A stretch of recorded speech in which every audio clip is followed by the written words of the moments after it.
আজকে আমি করে দেখাবো ঝটপট মজাদার এবং মুচমুচে চিকেন পকোড়া। বিকেলে কিংবা সকালে আপনারা টিফিন হিসাবে খেতে পারেন।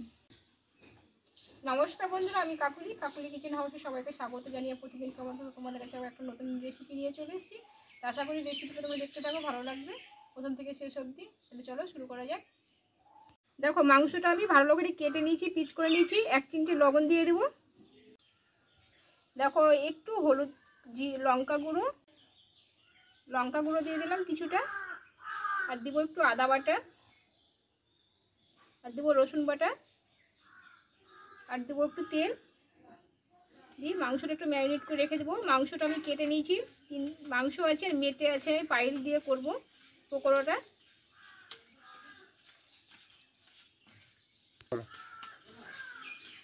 দেখো 10 মিনিট মতো আমি ঢাকা দিয়ে রেখে দেবো।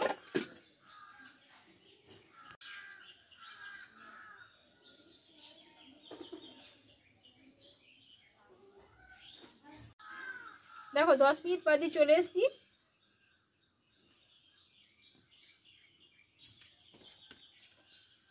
এই মাংসটা ম্যারিনেট করা মাংসটা আমি ঢেলে দেবো।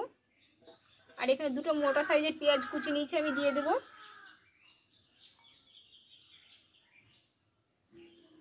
আর কিছুটা আছে লঙ্কা কুচনো দিয়ে দেবো, একটু আদা বাটা, ধনে পাতা কুচি, আর এখানে আছে রসুন বাটা, আর এখানে আছে স্বাদ মতো লবণ নিয়েছি, লঙ্কা গুঁড়ো, হলুদ গুঁড়ো, জিরে গুঁড়ো, ধনে গুঁড়ো, এটা আমি দিয়ে দেবো।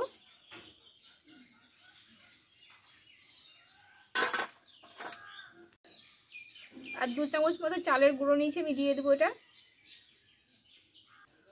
আর এখানে 4 চামচ মতো আমি বেসন দেবো।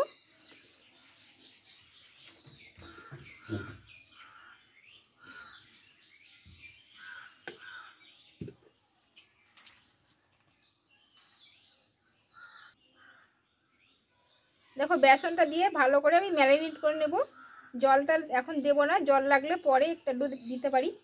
দেখো, মাংসটা সব কিছু উপকরণ দিয়ে আমি ভালো করে ম্যারিনেট করে নিয়েছি। এবার কিছুটা আমি খাবার সোডা দিয়ে দেবো। দেখো, কিছুটা খাবার সোডা দিয়ে দেবো আমি, এটা দিয়ে ভালো করে একটু ম্যারিনেট করে নেব। দেখো বন্ধুরা, আমি কড়াইটা বসিয়ে তেলটা গরম করে নিয়েছি। এভাবে চ্যাপটা চ্যাপটা করে আমি দিতে থাকবো পরপর।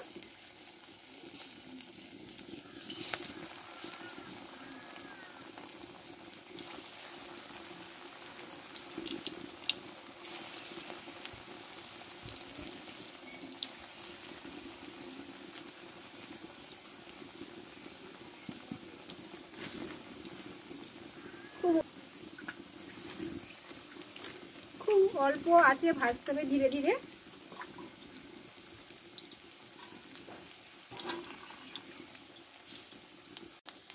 দেখো বন্ধুরা, এগুলো ভাজা হয়ে গেছে, আমি তুলে নেব।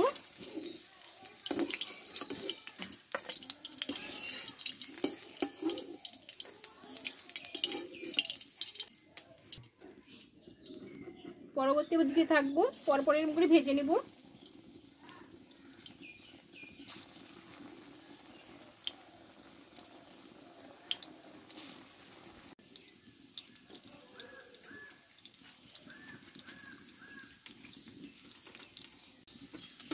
দেখো বন্ধু, এগুলো ভাজা হয়ে গেল, আমি তুলে নিব।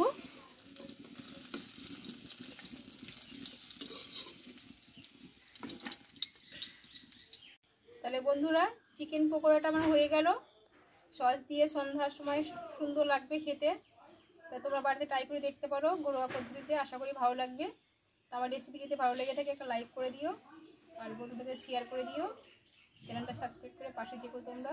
সবাই ভালো থেকো, সুস্থ থেকো, টাটা।